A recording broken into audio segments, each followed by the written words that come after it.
Nah, saya masuk langsung ke ini, ke materi kita hari ini, bagaimana orang tua mendisiplinkan ABK.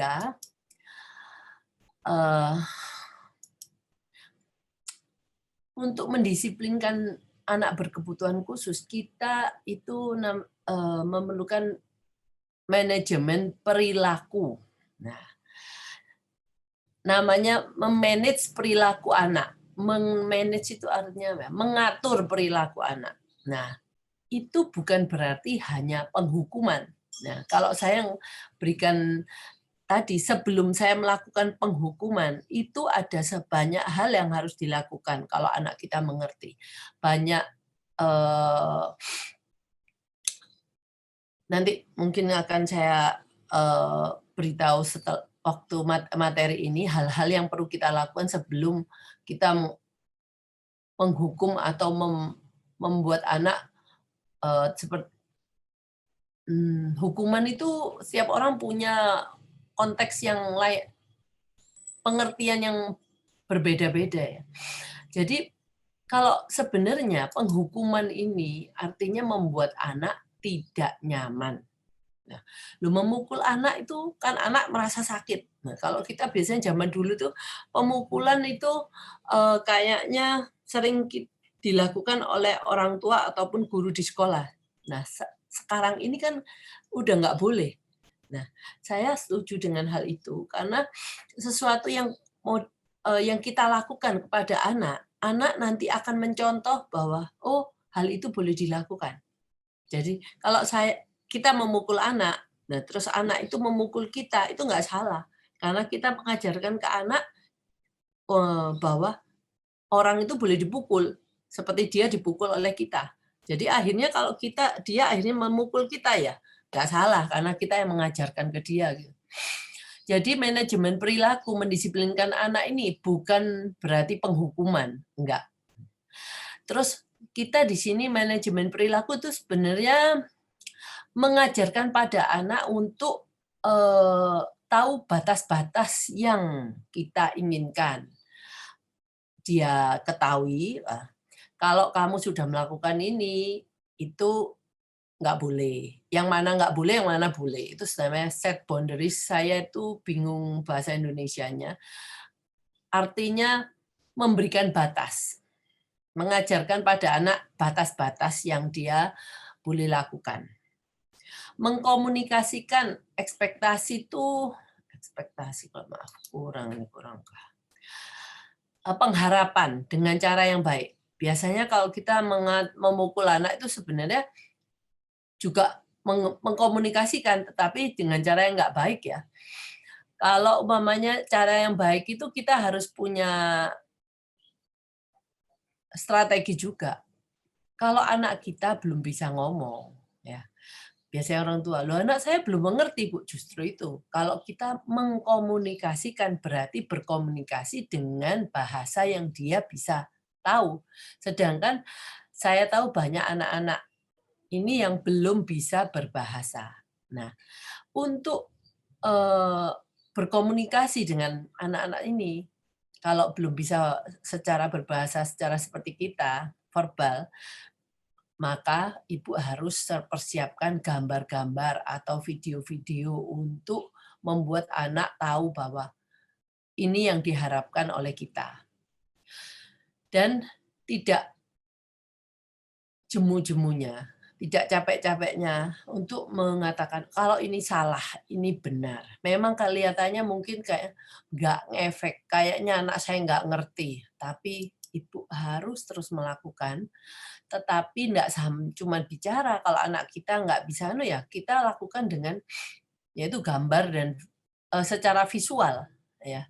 Kalau kita marah sama dia, itu kita memberitahu secara auditori. Anak ini cuma mendengar. Tapi kadang-kadang anak itu kalau ibu cuma ngomong aja belum tentu anaknya ngerti. Iya benar. Kalau kita menunjukkan dengan cara secara visual, itu anak akan lebih mengerti. Gitu ya. Sebelum hal itu anak-anak melakukan kesalahan, kita kalau bisa sebelum itu kita sudah menunjukkan ke anak yang mana yang benar, yang mana yang salah sebelum dia melakukan. Kadang-kadang kan kita bisa melihat mungkin dari saudaranya. Nah, ini kalau marah-marah seperti ini nih nggak boleh, jelek kan. Jadi kita boleh melakukan menunjukkan mana yang salah dan benar. Itu kalau nggak harus menunggu anak ini melakukan kesalahan itu. Mungkin dengan melihat orang yang lain. Nah, kita memberikan komentar dan memberitahu anak kita, oh itu nggak bagus, yang mana bagus, yang mana nggak bagus. Jadi sebelum anak ini melakukan itu, banyak hal yang bisa kita kita ceritakan atau kita beritahukan ke anak. Terus, nah di sini saya tulis bagaimana orang tua mencintai dan memperhatikan anaknya. Ini konteksnya. Kalau kita mencintai dan memperhatikan anaknya, anak kita, hal ini salah satu yang harus dilakukan karena ini berkaitan dengan nanti masa depannya. Siapa yang akan mau berkumpul dengan anak ini kalau anak kita menjadi anak yang nggak bisa diatur. Saudaranya pun tidak akan mampu menerima. Nah, kalau kita orang tua pun kadang-kadang mempunyai pilihan yang sulit. Kalau anak kita sudah mulai bisa memukul kita atau melukai kita, terus anak kita punya pilihan bahwa anak ini mungkin tidak bisa hidup bersama kita kembali, kita harus mengirimkannya ke dalam satu tempat yang lain, yang dimana kita yang akan dihandle oleh orang-orang yang profesional. Kita nggak tahu menghandlenya dengan cara apa, karena kita sudah tidak mampu menghandlenya. Jadi kita pada waktu itu mungkin kita harus merelakan anak kita dihandle oleh orang lain. Dan anak itu kalau dihandle sama orang lain, ya kita kan nggak ada di sana karena kita menitipkan di satu penitipan di mana dia akan tidurnya di sana, semuanya di sana dan kita tidak tahu apa-apa. Nah, saya tahu itu pilihan yang sangat-sangat menyedihkan.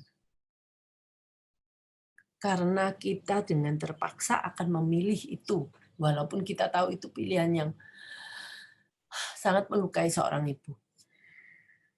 Bapak juga pastinya ya.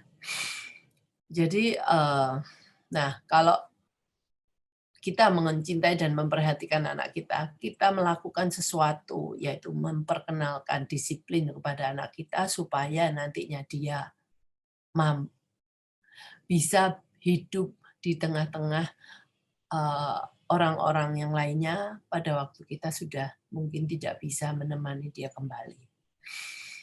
Salah satu yang diperlukan pada waktu manajemen perilaku ini adalah konsisten. Nah, ini biasanya orang tua yang tidak bisa melakukan hal ini. Banyak kali orang tua itu bicara, kalau mamanya di tempat terapi dia baik, tapi kembali lagi ke rumah dia nggak bagus. Padahal dengan kasus yang sama. Ini yang perlu diintrospeksi. Biasanya orang tua saya tidak bisa melakukan konsisten ini. Anak akan bisa membaca ini. Karena konsisten ini apa? Seperti kalau umpamanya hari ini dia tidak boleh melakukan sesuatu yang ekstrim ya, seperti dia memukul adiknya. Gitu. Terus besok tapi nggak apa-apa. Besok lusanya kalau dimarahin lagi. Dan kita tidak mencari strategi bagaimana untuk menghentikan kasus ini.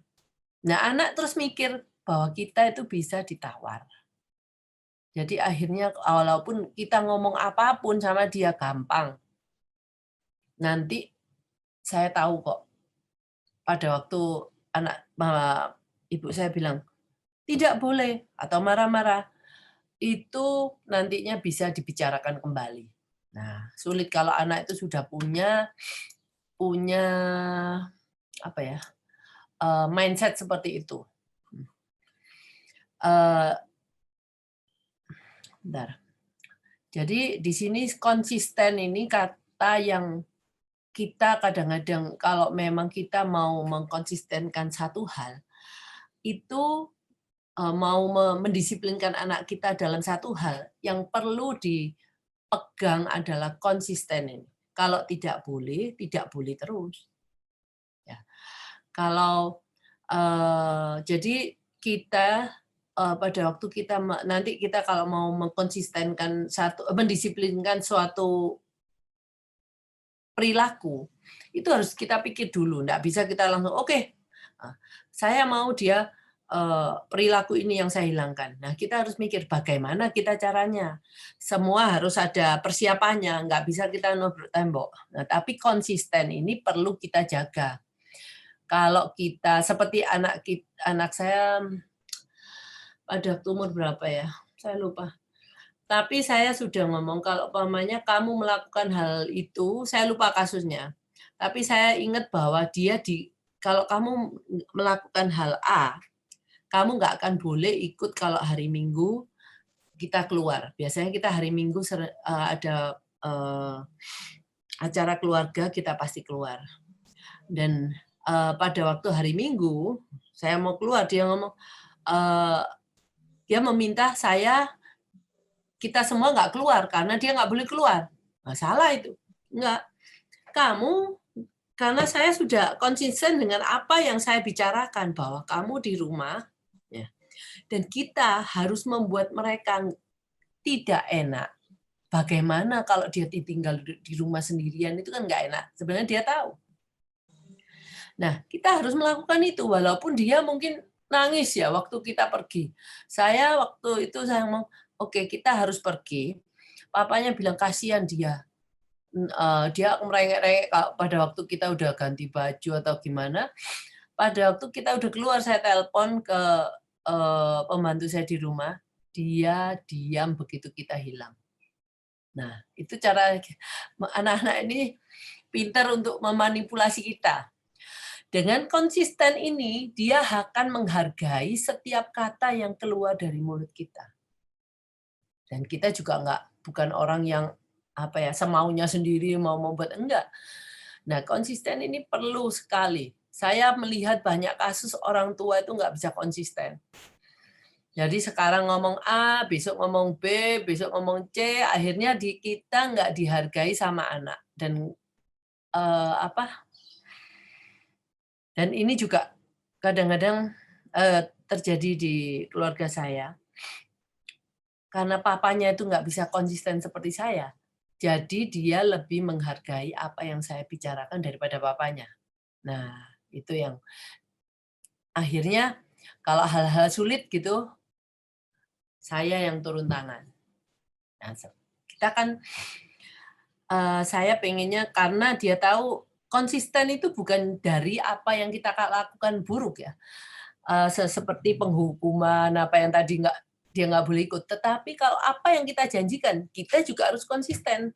Jadi seperti ini, oke, saya janji sama dia untuk membawa dia ke mall pada hari apa, sudah saya janjikan. Padahal sore hari saya pulang ke rumah, saya udah capek. Saya pengennya sih, saya udah nggak pengen ke mall. Tapi karena saya udah janji, saya juga harus konsisten. Walaupun badan kita capek. Nah, untuk awal-awal, konsisten ini benar-benar harus dilakukan pada waktu apa yang kita janjikan. Apa yang keluar dari mulut kita itu harus kita hargai lah. Jadi anak ini akan ingat loh, kita datang untuk pergi ke mall, loh. Ya karena hadiahnya waktu itu pergi ke mall. Ya saya walaupun capek, saya harus pergi ke mall. Nah itu yang namanya konsisten. Jadi hal baik, hal buruk, dua-duanya konsisten. Jadi dia mikir kalau mama saya berjanji ini, dia pasti akan melakukan. Ada banyak orang tua yang janji-janji tok, tapi nggak pernah dilakukan karena biarinlah dia lupa mungkin kalau ataupun dia ingat dia ngomong nanti aja ya kapan-kapan. Itu hal yang jangan dilakukan. Jadi kalau kita mau janji pun mikir dulu apakah janjinya itu bisa kita lakukan. Seperti kalau anak marah, tak panggilin polisi ya, itu nanti polisi. Nah itu terus-menerus, tapi akhirnya pun nggak akan terjadi ada polisi datang. Nggak ada apa-apa, cuma ngomong aja. Jangan ngomong seperti itu. Jadi sebelum kita ngomong, mau ngomong sesuatu, kita mikir dulu, stop. Kita mikir dulu.